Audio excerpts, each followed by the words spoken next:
Alors nous sommes avec Tidiane. Je l'appelle coach Tidiane ou le combattant Tidiane parce que c'est en tout cas les deux parce que c'est lui qui a préparé Songotine donc pour son combat contre Boussiteux lors du festival Eric Favre Sport et Santé. Alors Tidiane, bonjour et bienvenue sur Eric Favre. Merci beaucoup, merci, bonjour tout le monde, bonjour les téléspectateurs et bonjour à Lutte TV et merci d'être venu dans notre salle de sport pour venir nous interviewer ici. Voilà. Alors Tidiane, comment tu as préparé Songotine? Parce qu'on l'a vu quand même, il a fait un magnifique combat face à Boussiteux. Donc comment on a préparé, sachant que c'est déjà un athlète, donc le problème physique ne se posait pas, c'était vraiment technique, il rentrait dans un nouveau sport et le fait de rentrer dans le nouveau sport sur un laps de temps aussi court, c'était ça le challenge, vraiment lui enseigner la base, préparer une stratégie de combat qui serait viable, parce qu'on ne peut pas lui enseigner tout aussi en 3 semaines.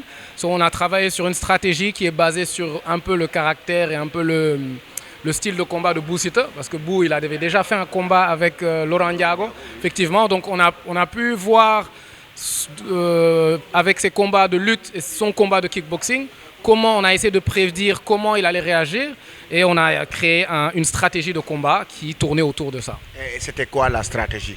La stratégie, principalement, c'était 2 scénarios. Soit il avançait, il allait faire que avancer, être agressif. Et donc, on devait enseigner à Songo comment bien bouger, se déplacer et ne pas manger de coups inutiles.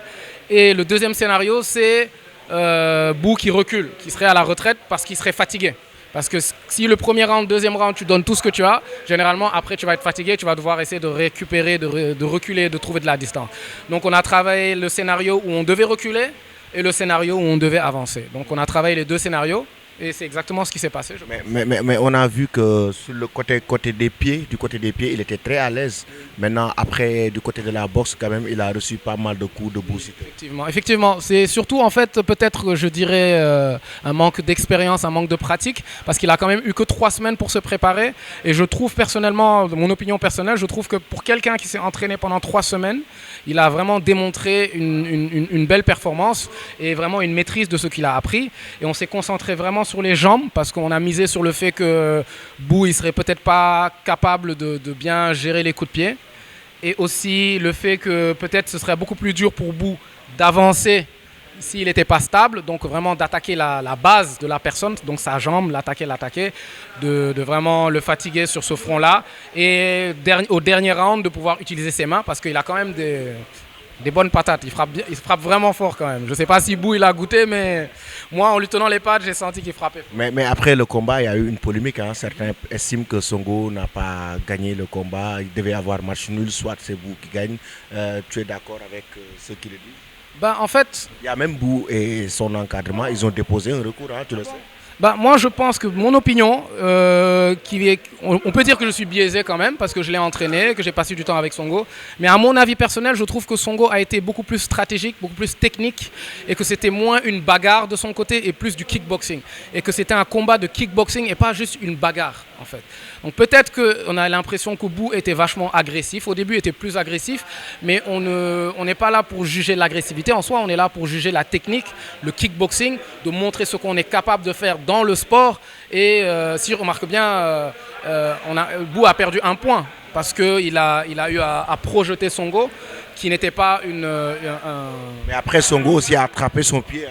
Hein. Moi, tu m'attrapes, tu me balances au sol, mon premier réflexe, c'est attraper ton pied. C'est normal, c'est un peu... C'est mon opinion, c'est juste, on va dire, une réponse de 2 lutteurs. Leur instinct, on a lutté, l'instinct lutteur a pris le dessus. Mais aussi, il y a eu plein de petits hicks, on va dire, comme par exemple quand l'arbitre sépare, on est censé ne pas frapper. Je pense que Bou n'est pas encore familier avec ce genre de règles, ou quand l'arbitre intervient, on ne peut pas frapper, il faut s'éloigner, etc., etc. Mais je trouve que c'était un combat quand même serré et que... Peut-être qu'effectivement, on aurait pu dire que ce n'était pas une victoire unanime, peut-être une victoire mitigée, mais c'est néanmoins, de mon opinion, je pense que c'est une victoire de Songo quand même. Parlant justement de kickboxing, vous êtes aussi combattant. Donc le 19 juillet, il y aura un événement de kickboxing, pas vraiment. On aura un événement de Muay Thai. De Muay Thai. Oui, exactement. Donc la différence entre le Muay Thai et le kickboxing, c'est que le Muay Thai, les règles sont beaucoup plus souples et on a un aspect qui est un peu apparent à la lutte. On a l'aspect clinching, l'aspect de coup de genou, l'aspect de s'attraper et de lutter un peu debout. qui est différent dans le Et tu fais partie des combattants du 19 juillet. Oui, donc le 19 juillet au Grand Théâtre National, venez à 19 h. On aura toute une palette de combattants différents, de styles différents, parce qu'on aura des combats de Muay Thai et on aura des combats de MMA aussi. Moi notamment, je vais participer à un combat de Muay Thai. Et j'invite tout le monde à venir découvrir ce qu'est le Muay Thai, en quoi c'est différent. Des combats d'exhibition ou c'est des combats amateurs, c'est des combats amateurs et je pense qu'il me semble qu'il y aura des combats semi-pro aussi. C'est ça. Donc, pour le MMA, ce sera des combats d'exhibition. Non, ce sera des combats semi-pro parce que c'est des combats qui ont été approuvés par. On a eu des autorisations pour pouvoir faire ce combat, donc ça va vraiment être des combats qui vont être très représentatif de ce que le sport ressemble réellement dans le monde entier. C'est ça, dans le vrai. Donc rendez-vous le 19 juillet. 19 juillet, Grand Théâtre, on invite tout le monde, venez voir, venez nous soutenir. Et c'est pas souvent qu'on fait ce genre d'événement, donc j'invite vraiment tout le monde à venir parce que c'est vraiment quelque chose d'unique, on le fait pas souvent. Donc il faut vraiment en profiter et que personne ne te le raconte et que tu sois, faut être présent, vraiment, faut vraiment. Que ça soit passionnant. Exactement, passionnant et le soutien de tout le monde, ça va nous pousser à mieux nous frapper. C'est ça. Entre Bou Siteu et Songotine. Un combat tant attendu par les férus de la lutte. Exactement, par les supporters de Bou Siteu, bien sûr. Qui commencent les hostilités. Qui sont venus de partout pour assister Bou à ce magnifique face combat. À Songotine. Bou Siteu qui enchaîne. Bou Siteu et Songotine. Songotine et Bou Siteu. Bou Siteu qui enchaîne avec les crochets. Bou Siteu qui démarre les hostilités face à Songotine. Exactement, Songotine qui va riposter, c'est sûr. Il va riposter, bien sûr. Il va pas se laisser faire. Bou Siteu face à Songotine. Songotine qui lance son pied droit. Maintenant, et Songotine. Bou Siteu et Songotine qui enchaîne. Bou Siteu va en lutte, Songo aussi va en lutte. Oui, non, c'est pas de la lutte, c'est du kickboxing. C'est du kickboxing. Bou Siteu doucement. Bou Siteu doucement. Songo, c'est un coup irrégulier. Songo et Bou Siteu. Oui. Doucement. Ils sont tous les deux allés en lutte.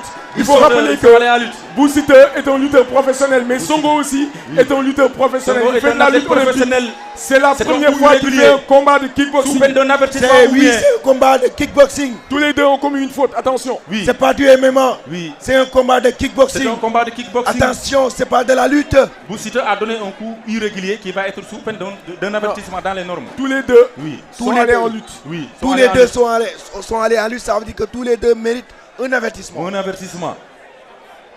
C'est pas de la lutte. Ils n'auront pas fini de nous régaler, ces deux lutteurs. Ces deux champions, Bou Siteu et Songotine. Bou Siteu qui est actuellement conseillé par David Coppola et Henri Djalala. Oui, qui l'ont préparé 3 semaines en Côte d'Ivoire. Exactement. Avertissement pour Bou Siteu pour un coup irrégulier. Bien sûr. Oui. Pour un coup irrégulier. Vous n'avez pas vu le coup, mais Bou Siteu lui a donné un coup irrégulier. Il a démarré par la lutte. Avec une uppercut. Donc, Bou Siteu, un coup, même un avertissement. Et au-delà de 3 avertissements, tu risques de perdre le combat. Tu risques de perdre le combat. Bon, amé ñetti avertissement di nga ñàkk combat bi. Bou Siteu devait être briefé sur le règlement aussi pour ne pas perdre son combat. Yaram be tàngoon. Yaram be tàngoon. Bou Siteu, mbaru jeunesse bi